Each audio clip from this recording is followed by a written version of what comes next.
Bharat dynamics limited और रूसी हथियार कंपनी के बीच उस हथियार को लेकर डील हुई है जो रूस के राष्ट्रपति व्लादिमीर पुतिन की सुरक्षा में तैनात है। इस हथियार का नाम है पंतसेर एयर डिफेंस सिस्टम। ये रूसी साख्ता दिफाई निजाम है, मगर कहां पर नस्ब कर रहा है? ये टारगेट क्या है असल में इसका? भारत ने अमरीकी नाराजगी और मुमकिना अमरीकी पाबंदियों की परवाह किए बगैर रूस से दिफाई सिस्टम खरीद लिया। जो सच्चाई है बनी नौ इंसान के लिए वो है टेक्नोलॉजी। किसी का बाप उसको नहीं रोक सकता। जिनके ऊपर बेस के ऊपर हम ये समझ सकते हैं कि इंडिया रशिया ताल्लुकात किस डायरेक्शन पे जा रहे हैं, कि despite the fact there is a western pressure.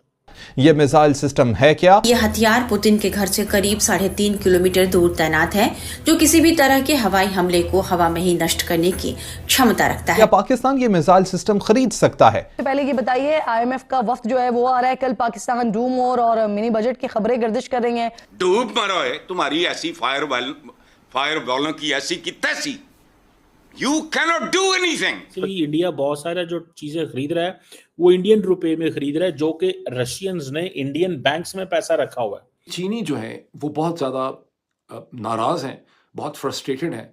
अब इंडियंस ये समझते हैं कि जो भी हो हमें अपने ताल्लुकात रशिया के साथ उनको इम्पोर्टेंट उसको कंटिन्यू रखना है। जयशंकर ने ये कहा है कि 2030 तक हमारा टारगेट है $100 बिलियन की ट्रेड लेके जाना।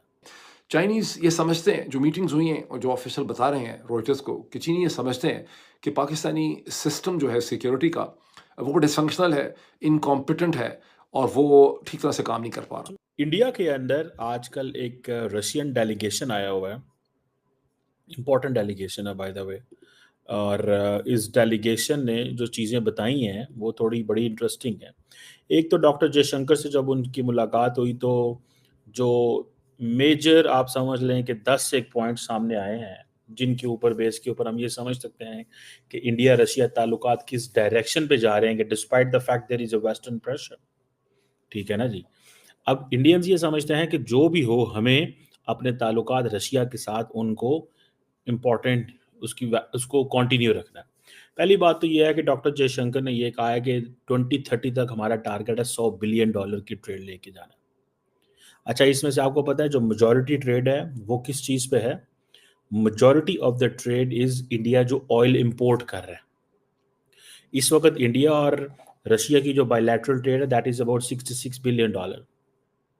इंडिया कहता है 100 बिलियन। इसका मतलब क्या है? इट मीन्स कि इंडिया फोरकास्ट ये कर रहा है कि हम ये वॉर चलेगी और हम ये तेल खरीदते रहेंगे। ये इंडिया फोरकास्ट कर रहा है। देयर आर अदर एरियाज, ठीक है ना जी। अब क्योंकि अच्छा ये जो मैंने आपको बात की, अब ये बात भी पता है कि इस जो सारे का सारा जो बैलेंस ऑफ ट्रेड है दैट इज इसकी एड्रेस करने की जरूरत है। इट इज वन साइडेड, ठीक है। मतलब इंडियन पैसा रशिया जा रहा है, इंडियन पैसा रशिया जा रहा है, और उसमें से भी इंडिया बहुत सारा जो चीज़ें खरीद रहा है वो इंडियन रुपए में खरीद रहा है, जो कि रशियंस ने इंडियन बैंक्स में पैसा रखा हुआ है। अब आपको याद होगा एक India Eurasian economic union trade है, ठीक है जी, उसके ऊपर भी जो है वो काम हुआ। और सबसे इम्पॉर्टेंट चीज़ याद रखें जिसके ऊपर बड़ी डिस्कशन हुई है और चीज़ों को वो लेके चले हैं, वो मेरी नज़र में उसकी बड़ी वर्थ वैल्यू है, and that is international north south transport corridor. ये एक रशिया का शहर है, व्लादिवोस्टॉक से लेके चेन्नई तक एक सी लेन है, ठीक है जी। अब किसी भी बिजनेस जब आप करते हैं तो सबसे पहले आप जो रास्ता इख्तियार करते हैं उसमें यह है कि आपकी जो सप्लाई चेन है, वन सिक्योर होनी चाहिए, सेकंड कॉस्ट इफेक्टिव होनी चाहिए। सो ये जो सारी की जो कार्गो ट्रांसपोर्टेशन है ये देखी जा रही है, और मुझे जो लग रहा है वो ये है कि इंडिया ये international north south transport corridor को, जिसका पाकिस्तान भी हिस्सा बनने जा रहा है, क्योंकि रशियंस ने कहा है, आपको पता है पाकिस्तान बार बार रशिया जाना चाहता है, कोशिश करता है, बड़ी तगोदो कर रहे हैं, लेकिन प्रॉब्लम यह है कि रशियंस हमारी बात अभी सुनते नहीं हैं। और रशियंस हमारी बात इसलिए नहीं सुनते बिकॉज रशियंस हमें सीरियस नहीं लेते। हमारे लोगों को बात ये बुरी लगेगी ज़रूर कि रशिया हमें क्यों सीरियस नहीं लेता, but that's a fact, and that fact is कि अभी हाल ही में प्राइम मिनिस्टर मोदी जो हैं वो ब्रिक्स से होके आए हैं। तो जितना क्लोज कोऑर्डिनेशन अच्छा, एक चीज़ और भी लोगों ने महसूस की, और वो ये थी कि जब शी जिनपिंग आ जाए तो पुतिन जो है वो शी जिनपिंग को ज़्यादा वर्थ वैल्यू दे रहा था as compare to Modi. Because उसकी वजह ये है कि शी जिनपिंग का बड़ा एक ऑरा है, ठीक है? बड़ा मुल्क है, बड़ी इकॉनमी है, बड़ा कुछ है। इंडिया रशिया ने जितनी ज़्यादा जो सारी एक्सपोर्ट जा रही थी यूरोप में जब बंद हुई है, तो which country is there which is going to buy everything from Russia is China.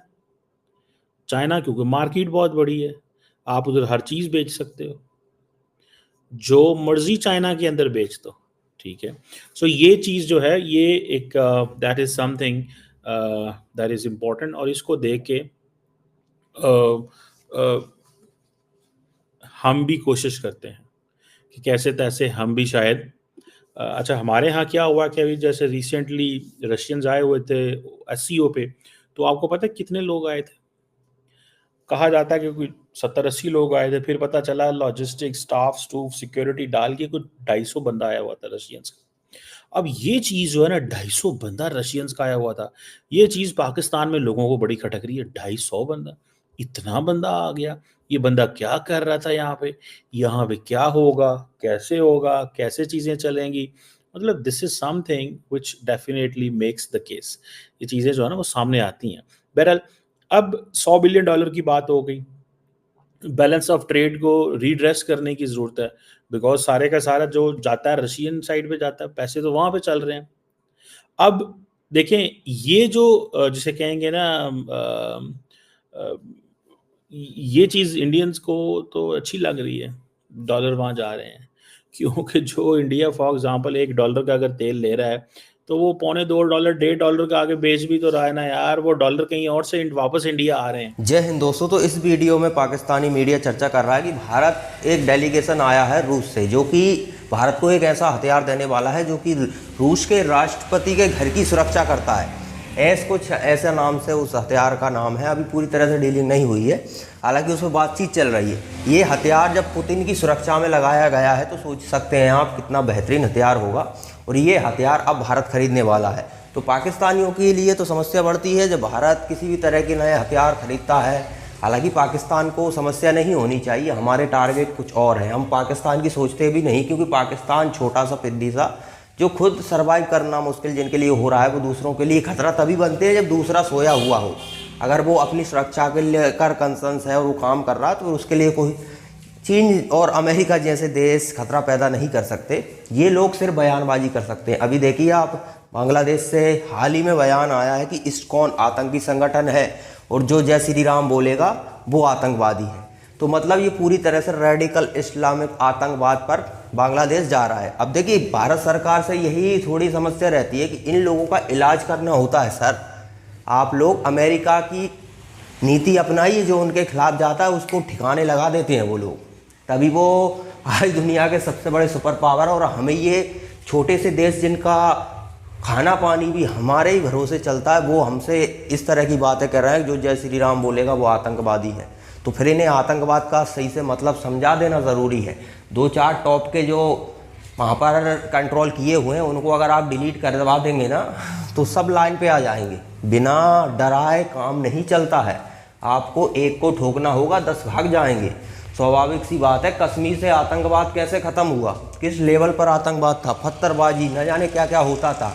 जो फंडिंग ले रहे थे, जो टॉप पे बैठे हुए थे, उनको जब अंत में आपने पेला, जब उनको शूट करना शुरू किया, तभी कश्मीर शांत हुआ ना, वरना कश्मीर शांत हो रहा था क्या? कश्मीर में जो हो रहा था वो स्वाभाविक सी बात है आतंकवादी कर रहे थे। और ये आतंकवादी कायर होते हैं। कायर क्यों होते हैं? क्योंकि जब तक आप इनको पेलते नहीं है ना, तब तक इनको समझ में नहीं आती है।